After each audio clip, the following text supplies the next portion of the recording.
अस्सलामुअलैकुम। उम्मीद है आप सब खैर व आफियत से होंगे। आज हम एक नए मौजू के साथ आपकी खिदमत में फिर से हाजिर हुए हैं। तो आज हमारे मौजू का उन्वान एक अनकंफर्टेबल सवाल है। क्या लोग वाकई हमसे मोहब्बत करते हैं या सिर्फ तब तक साथ रहते हैं जब तक हम उनके काम के होते हैं। दुनिया में अक्सर रिलेशनशिप्स दो चीज़ों पर चलती हैं, इमोशंस और वैल्यू।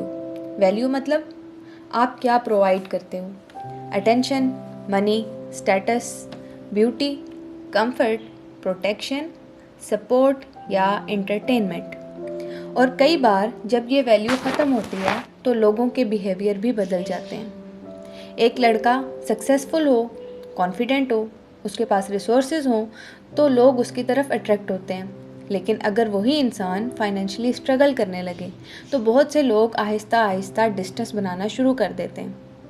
एक लड़की ब्यूटीफुल हो, सॉफ्ट स्पोकन हो, सोशली एडमायर्ड हो तो उसको अटेंशन मिलती है। लेकिन वक्त के साथ जब लुक्स या सोशल वैलिडेशन कम होती है तो लोगों का इंटरेस्ट भी चेंज हो जाता है। तो सवाल ये है, क्या ये मोहब्बत थी या सिर्फ अट्रैक्शन टूवर्ड्स वैल्यू? साइकोलॉजी क्या कहती है? साइकोलॉजी कहती है इंसान नेचुरली उन लोगों की तरफ अट्रैक्ट होता है जो उसकी इमोशनल या प्रैक्टिकल नीड्स को फुलफिल करते हैं। मतलब हर रिलेशनशिप में किसी न किसी लेवल पर वैल्यू एक्सचेंज होती है। लेकिन फिर एक सवाल जहन में आता है, अगर वैल्यू इम्पॉर्टेंट है तो अनकंडीशनल लव एग्जिस्ट करता भी है? कुछ लोग कहते हैं ट्रू लव बस माँ बाप करते हैं, लेकिन रियलिटी ये भी है कि कई पेरेंट्स भी एक्सपेक्टेशंस रखते हैं, रिस्पेक्ट, ओबीडियंस, सक्सेस और केयर इन ओल्ड एज। तो क्या हर रिलेशनशिप कंडीशन बेस्ड है? डिबेट यहाँ से स्टार्ट होती है। इस पर्सपेक्टिव के मुताबिक ह्यूमन रिलेशनशिप मोस्टली ट्रांजैक्शनल होते हैं।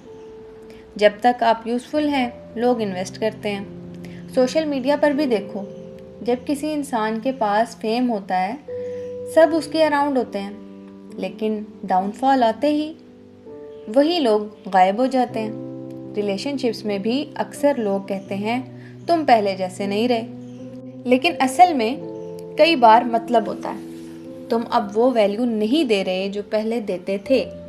कुछ लोग इमोशनल सपोर्ट की वजह से पसंद किए जाते हैं, कुछ फाइनेंशियल स्टेबिलिटी की वजह से पसंद किए जाते हैं, कुछ ब्यूटी की वजह से, कुछ स्टेटस की वजह से। और जब ये चीज़ें चेंज होती हैं फीलिंग्स भी चेंज हो जाती हैं। तो इस साइड का आर्ग्यूमेंट सिंपल है, लव ऑफन फॉलोज वैल्यू।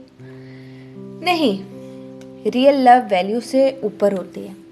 दूसरा पर्सपेक्टिव कहता है अगर कोई सिर्फ अपनी वैल्यू की वजह से साथ है तो वो मोहब्बत नहीं। रियल लव वो होता है जो इंसान के लोएस्ट फेज में भी साथ रहे, जब पैसा ना हो, जब स्टेटस ख़त्म हो जाए, जब फ्लॉज सामने आ जाएं, तब भी अगर कोई साथ है तो शायद वही जेन्युइन केयर है। कई लोग ऐसे भी होते हैं जो किसी इंसान को उसकी सिंप्लिसिटी, कैरेक्टर, लॉयल्टी और सोल की वजह से वैल्यू करते हैं। उनके लिए इंसान की मार्केट वैल्यू नहीं, उसकी रियलिटी इंपॉर्टेंट होती है। लेकिन फिर भी ये रेयर क्यों लगता है? शायद क्योंकि मॉडर्न वर्ल्ड में people are taught to chase benefits first, connections later, the deep reality. हो सकता है मोहब्बत और वैल्यू कंप्लीटली सेपरेट चीज़ें ना हो।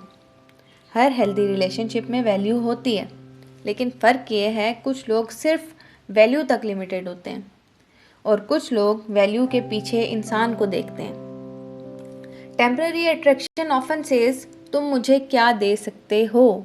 रियल कनेक्शन पूछता है तुम असल में हो कौन। तो अब सवाल आपसे, अगर एक दिन आपकी ब्यूटी, मनी, स्टेटस या यूज़फुलनेस ख़त्म हो जाए तो कितने लोग फिर भी आपके साथ रहेंगे? और एक और अनकंफर्टेबल सवाल, क्या आप खुद लोगों से उनकी रियलिटी की वजह से मोहब्बत करते हो या सिर्फ उनकी वैल्यू की वजह से? क्योंकि शायद इंसान दूसरों में वही ढूंढता है जो खुद उसके अंदर होता है। होप सो आपको आज का टॉपिक पसंद आया होगा। आपसे मुलाकात होती है एक नए अनवान के साथ एक नई वीडियो में। तब तक के लिए अपना ख्याल रखें। अल्लाह हाफिज़।